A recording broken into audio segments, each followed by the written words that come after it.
There is no collective Black voice in Long Beach. Welcome back to The Word on Long Beach, brought to you by the Long Beach Post. I'm your host, Jackie Ray.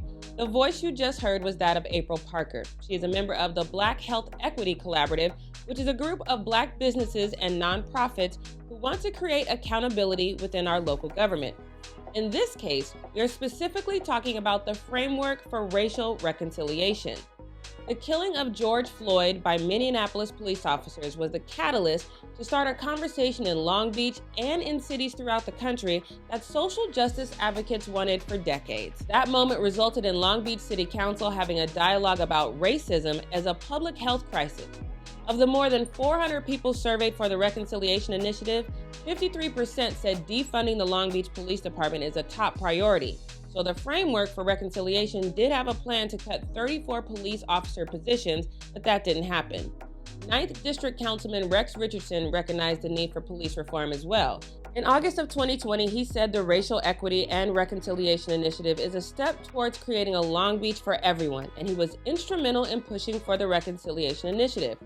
His efforts resulted in the City Council setting aside $3.2 million of its $2.8 billion 2020 fiscal year budget for the Reconciliation Initiative. But what does that mean? What has been done? How is the city deciding where the money should go? How does this money create police reform? What really is the Racial Reconciliation Initiative? I've reached out to Councilman Richardson for answers to these questions, and I've been told I can expect a conversation with him sometime in August. But the fiscal year ends in October, so time is of the essence. Members of the Black Health Equity Collaborative, they want the same answers, and they had a meeting with the city on Monday, July 26th. April Park joined me via Zoom to give us an update. It's a big job to make sure that that money gets put in the right places. And we thought we were patient. I think this money has been in the city since last year. We were patiently waiting for them to unveil how they intended to distribute those funds. And it came to our attention that those funds were being expedited in a way that we didn't feel served our community the best. And so, we contacted the city to make them aware that there were Black serving and Black-led organizations that they could tap into to ensure that those funds were actually utilized for the purposes and intent that they were designed for. Now, that's interesting because when I hear the term racial reconciliation funds, the first thing I think of is, they go to the community to see how the community would think these racial reconciliation. If you're going to reconcile, the first thing you have to do is ask, what can I do to reconcile this situation? So how did they decide where these funds should go?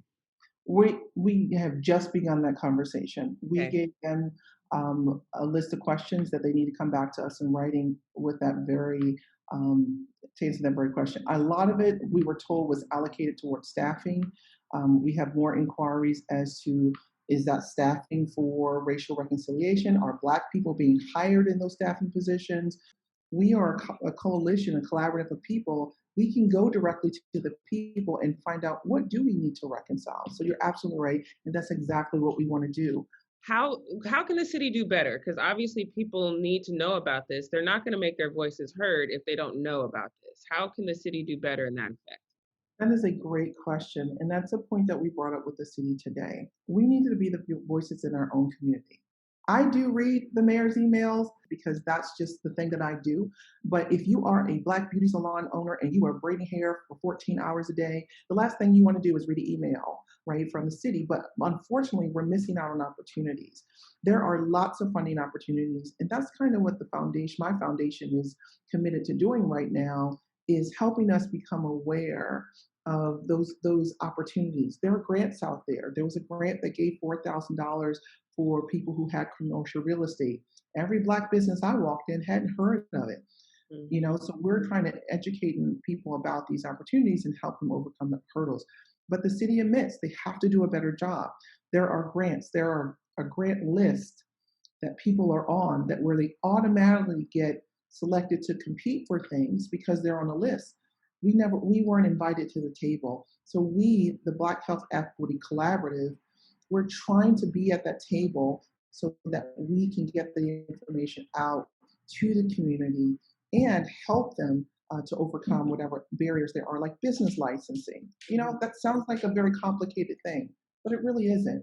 obviously I live in a different world as far as, media, and our goal is to reach as many people as possible. So of course we utilize social media. So this seems like a no-brainer to me for the city to say if we want to reach the people, most of the people are on social media. Why is that not something that they've considered? Because that's just not how the organization of the government functions, right? And so again, it has to be sent to the people because, and not just for Black people, Hispanic people, other ethnicities, they have to learn to reach people where they are.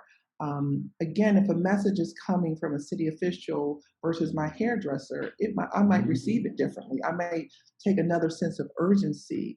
And then we historically have these doubts that this money is actually for us, right? It's like, oh, that's not for me. Oh, they're not going to give that to me because historically they have not. And so we have to change our own mindset and realize that the money is out there, the resources are out there, and we have to show up as a force.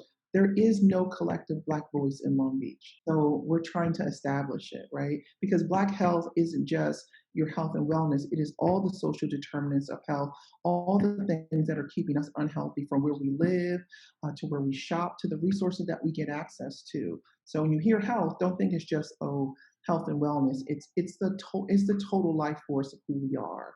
If you want to hear the full interview with April Park, head on over to lbpost.com and look for the Word on Long Beach podcast. If you want to stay up to date with the Black Health Equity Collaborative, make sure you visit them online at bheclb.org. Once again, I'm Jackie Ray. Thanks for watching the Word on Long Beach, and we'll see you next time.